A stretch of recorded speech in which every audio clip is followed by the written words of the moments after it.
Iwi leaders voted last week to reject the establishment of the Crown's proposed Kermadec Ocean Sanctuary at a special general meeting hosted by Te Ohu Kaimoana in Wellington.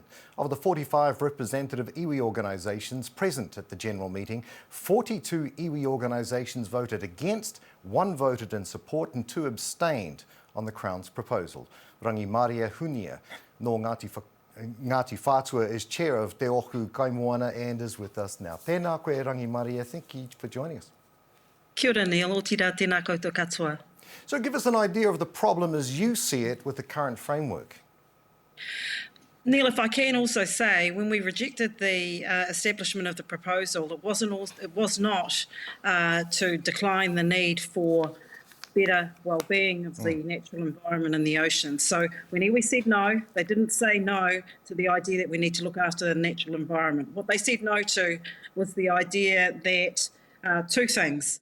One, we have to find ways, how do we find ways to look at an Indigenous-led solution toward how we would look after the well-being of the oceans? And 2, how do we ensure that we protect the promises and commitments that have been made in the deed of settlement? Those are the 2 things that iwi came through with, and I think they were absolutely clear and consistent in their thinking. That harks back to when the settlement was established over 30 years ago. Rangi Maria, there's been a large contingent that voted against it, 42 iwi. Why is the contingent so large? Because they want to be able to try and develop a Indigenous-led solution for how we would look after the oceans. And when they said no to Neil, they didn't say, no, we're not going back. Well, they want to go back to the table, they want a blank sheet, and they're saying to the Crown, let's have a go at doing this in a very different way, acknowledging that the way that this came about in 2015 was pretty ruthless. This came at a time where the government essentially sideswiped iwi and never came back and had a conversation with them. The whole idea of a sanctuary has been driven primarily by American environmental NGOs. It has not been dreamt by, led through iwi, and they're saying this is our time to be able to do something different that takes not only all of our iwi together, notwithstanding there's 58 iwi here that are part of the fishery settlement, but is also going to be a taonga and a way for Aotearoa to move forward when it thinks about looking after the environment. And it's incredible, right, that since I've been here for Kata Māori, how many people have said just have conversations with us. The Indigenous community led approach is important. So help us to understand what an Indigenous-led approach designed for iwi and by iwi looks like. Well, the first and foremost, our relationship with the moana is slightly different to what you might think about when you think about a sanctuary. The moment that our iwi stood up to talk about what they thought was important, the first thing they did is connected to those spaces.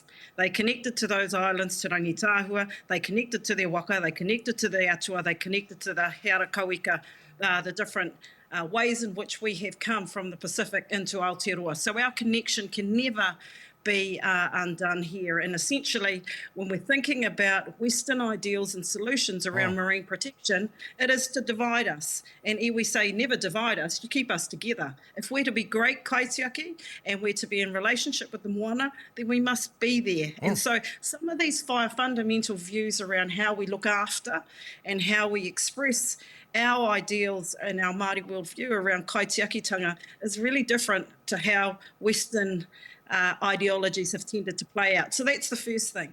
The second thing that they have talked about is let us be guided by our own tikanga and by our own kawa. And that is also about having a conversation and being in relationship with mana whenua that are in that particular area as well. So there are taken for granted assumptions that we know make absolute sense when we're starting to think about how we look after kaupapa.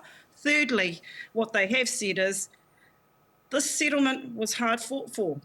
This settlement made a whole heap of commitments. The settlement made a significant number of promises, and those must be protected. And they are not to be compromised on. And so holding on to those 2 is going to be an important part of an Indigenous-led solution. The 4th part that would make a heap of sense would be also when we're thinking about the marine environment, it just doesn't belong in Aotearoa. How do we connect with our Indigenous at the Pacific and our other Indigenous peoples in whanaunga? So pretty neat conversation to be had. Indigenous conversations are obviously incredibly important.